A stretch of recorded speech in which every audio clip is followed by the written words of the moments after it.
Instead of going over Chad's videos with a keen eye for detail, picking up and responding to every banned point, in this video I'll just try to stick to addressing the main points of his Nothing Before the Big Bang, Age of the Earth and Stephen Hawking Curiosity owned videos.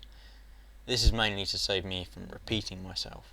Section 1. Was there nothing before the Big Bang? Some theoretical physicists think that there was something before the Big Bang. However, for the sake of responding, let's go with the seemingly common view that it is somewhat pointless to ask what was before the Big Bang because time didn't exist prior to the Big Bang, so before the Big Bang is a meaningless concept. Chad uses the argument. So then the energy came into existence and occupied this or some form of space. So if there was space before the energy, which was before the Big Bang, that means that there was also time before the Big Bang. So let's look at how Chad got to this. He states that the singularity must have occupied some form of space. Unfortunately, this is where his argument breaks down. A singularity has no spatial extent. It does not contain any coordinate system. This would seem to imply, and I'd go as far as suggesting it does, that the singularity the universe originated from, according to the Big Bang model, needn't occupy some form of space. Indeed, if it did, it would not be a singularity. To further support this reasoning, the only way you could reach an infinite density, a defining characteristic of a singularity, is by having a volume of 0. Any other volume will give you a finite density. Chad makes an interesting claim elsewhere in his Nothing Before the Big Bang video, which I aim to briefly address here. Alright, look. So, atheists, or people that believe in the Big Bang, claim that there was a singularity, okay? A singularity is a pinpoint of energy. Now, what they claim is there was pure nothingness, then a pinpoint of energy suddenly popped into existence for no reason. The first part is close enough to being true that it needn't be addressed, but the second part, well, is dubious. Many theoretical physicists do not think that there was nothing in the way that Chad vehemently repeats, nor that there was no mechanism behind the creation of the universe. This is something I've been over before. In my fairly uneducated opinion, I think that the ideas surrounding pre-Big Bang cosmology are very interesting, but at the same time should be viewed with a cautious and very sceptical eye, as, after all, every hypothesis is, to a large extent, speculative. Unifying quantum mechanics and general relativity into a correct theory of quantum gravity will definitely be useful in any probing of pre-Big Bang cosmology, as well as the early stages of the Big Bang model. Section 2. How old is the Earth? Approximately 4.55 billion years based on lead dating. Chad states, There's also some pretty compelling evidence that the Earth is less than 20,000 years old. Of course, none is presented. In the wider context of his video, this is not unforgivable. However, I would like to address the claim. All the evidence I've seen thus far has been based on misunderstandings, misrepresentations, and is far from compelling. I've seen the recession of the moon used as evidence that the world could be millions of years old, when just running the calculations shows that claim to be bollocks of the highest order. I've seen the mineral content of oceans used, apparently ignoring that there are mechanisms for the removal of minerals. I've seen people say that the lunar surface should be covered with hundreds of feet of dust, and that this was a concern for the Apollo moon missions, ignoring that the dust build-up was based on faulty measurements, and that NASA had a fairly good idea of the depth of lunar soil. I've seen nothing compelling at all in the admittedly short year and a half I've been in the game, as it were. Moreover, it's claimed that, with respect to the age of the Earth, Oh, the verdict's still out. the truth is, it hasn't been still out for a while. It's now pretty much about narrowing the uncertainty. Section 3. Does the Bible contain contradictions? Chad thinks not. Obviously, the Bible has no contradictions, none whatsoever. This view, however, is wrong. For example, see Non-Stamp Collector's excellent video, Quiz Show Brackets Bible Contradictions, or look at Project Reason's poster of biblical contradictions. This statement just seems to sum up the unwillingness of religious people who claim their text to be free of contradiction to actually look at the claim, or the response from people who disagree with the notion. Section 4. God did what on Sunday? Again, I'm trying not to be petty, but this inaccuracy says something about the mindset of some Christians. Chad says with respect to the 6 days of creation and the 1 day of rest as told in Genesis. I believe it's a direct reflection of how long God wanted our work week to last. Work 6 days and then rest on Sunday the 7th. Rest on Sunday? Really? This just shows a lack of basic understanding of the cultural history of the Bible. Of course, the seventh day of rest traditionally refers to the Sabbath, which is Friday sunset through to Saturday sunset. This idea should take precedent over the later ideas introduced by institutional Christianity, given that the Jewish people were the God of the Bible's chosen people. These final sections will be a response to Chad Elliott's video responding, well, not so much responding, but rather attacking, the first episode of the Discovery Channel series Curiosity, which was presented by Stephen Hawking, which discussed Hawking's opinion of the origin of the universe. Section 5. What was the programme? Chad can't seem to make up his mind. You see, towards the start, he says, Last night I watched this show on the Discovery Channel. It was called Curiosity, and it was the opinions of Mr. Stephen Hawking. It was his mindset and his opinions. But then, mere moments later, in fact appearing to continue the same sentence, and it made me absolutely sick that this was played on TV for everyone to see as if it was truth. and later, And it sickens me that the Discovery Channel would play such an absurd opinion as if it was truth. Of course, his shock is rather neutered by the fact that at the very start of the programme, this image was displayed. The Discovery Channel never claimed this to be fact, and in fact put a disclaimer stating that this was the opinions of Stephen Hawking. Section 6. Are matter and energy the same thing? This is what Chad has to say. First, Mr. Hawkins tries to say that energy and matter are the same thing. He does this because he wants to make his job easier. He wants to say the initial conditions of the Big Bang only required energy and space, instead of energy, space, and matter. This could not be further from the truth. Well, let's see what Curiosity has to say. For a start, Hawking does not mention the principle of mass-energy equivalence until more than halfway into the programme, around the 22-minute mark, so it's hardly first. Here's the section. The answer came from the insights of one man.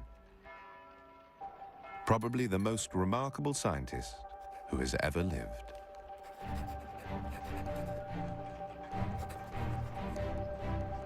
His name was Albert Einstein. Sadly, I never got to meet him, since I was only 13 when he died.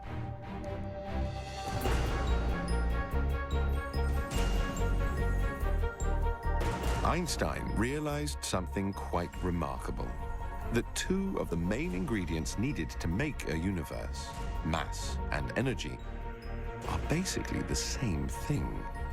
Two sides of the same coin, if you like.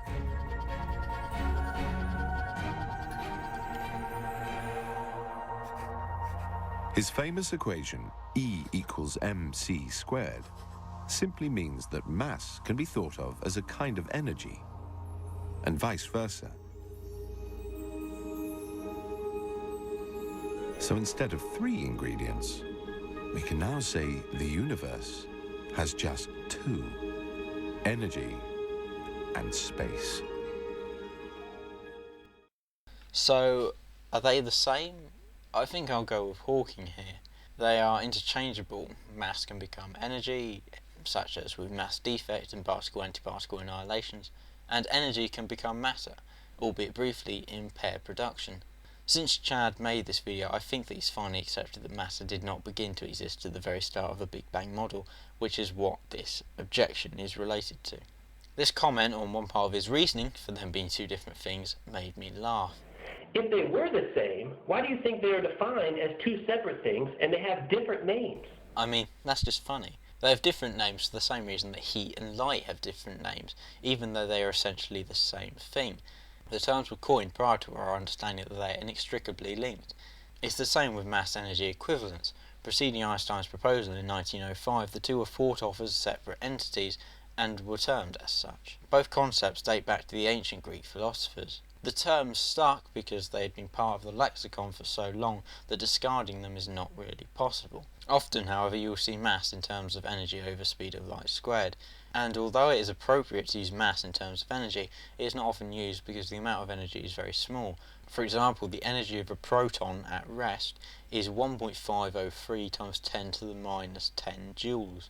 Not much, so scientists prefer to use units that make the value more convenient, such as atomic mass units or some order of electron volt over speed of light squared. Section 7. Virtual particles? Virtual particles! Chaz still doesn't like the idea of virtual particles. He is yet to explain how he can state that a field has zero energy for a defined time period, as he is doing with this pure nothingness malarkey, without breaking the laws of physics. The example that Stephen Hawking uses, that of virtual particles within coffee, is meant to be an introduction to the concept rather than anything grander.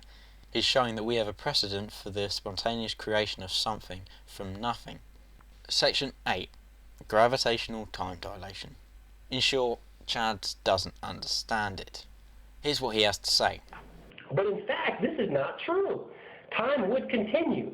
Even if I was standing inside a black hole, I would still be there for a defined amount of time. And if I could mentally sustain conscious thoughts, I would be able to realize how long I was there. The concept of physical time still, in fact, would be moving. Oh, and this. Hey, have you seen the little shit for brains who says time doesn't exist in a black hole? I'm going to be as clear as I can be about this. Please, Chad, if you're watching, pay attention, son. Gravitational time dilation is where strong gravitational fields slow time. Within a black hole, it goes without saying, the field is very strong and gets progressively stronger as you approach the singularity. This strong field results in time slowing for the unfortunate observer within the black hole. Let's just, for the sake of explanation, assume that this survivor, Bob, can survive the strong gravitational field and the fact that it is far from uniform. As Bob approaches the singularity, the gravitational field is getting progressively stronger, and with that, time is getting progressively slower. Bob would be able to see his watch ticks which would, according to him, take the same 1 second they've always taken. But in reality, these ticks would be taking minutes and hours, taking a longer and longer time period as he approaches the singularity. This time dilation is entirely imperceptible to Bob.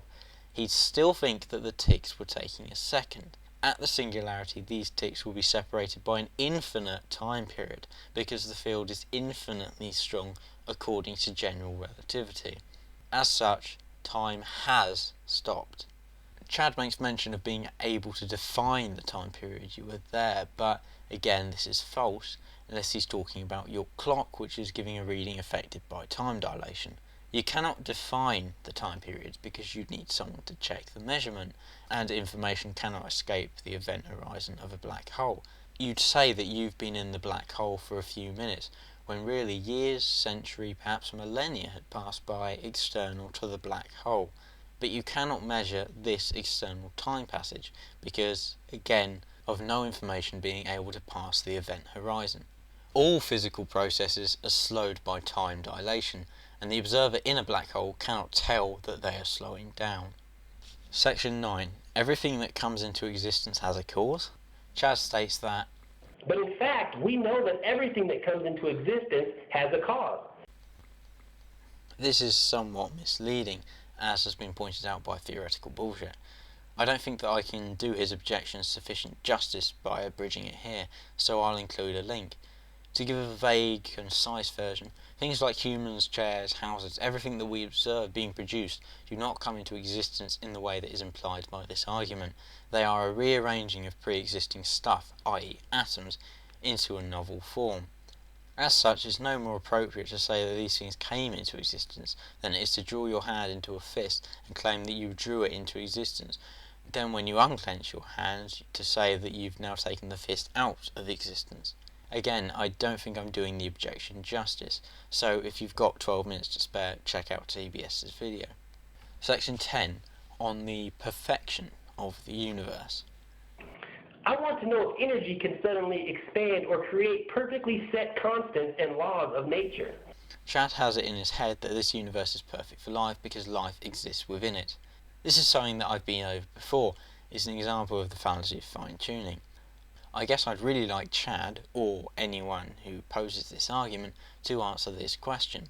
If the laws of the universe had been in such a way as to make life impossible, would there be life to look around and see that life is impossible? That's what I'd like to ask. If the universe had been set up in such a way as to make the existence of life impossible, would life exist within it? I would think that the answer would be obvious. The idea that the universe is perfect for life ignores the fact that 1. Most of the universe is entirely uninhabitable, 2. Life adapts to the conditions, not the other way around. And perfect for which life form? The sulfur-crested cockatoo? The Siberian tiger? The Escherichia coli? Or is it perfect for humans because some of us are that self-centered and casually ignore that massive swathes of this planet are unsuitable for permanent human habitation? Section 11. Abiogenesis. Even though Stephen Hawking's program was clearly about cosmology, Chad is outraged that he did not include a mention of abiogenesis. I want to know if there can be no life and then suddenly life come from non-life on its own. And then tell me why science has not been able to make this happen with the perfect conditions even inside a laboratory. But you expect me to believe that it happened on its own in some primordial soup?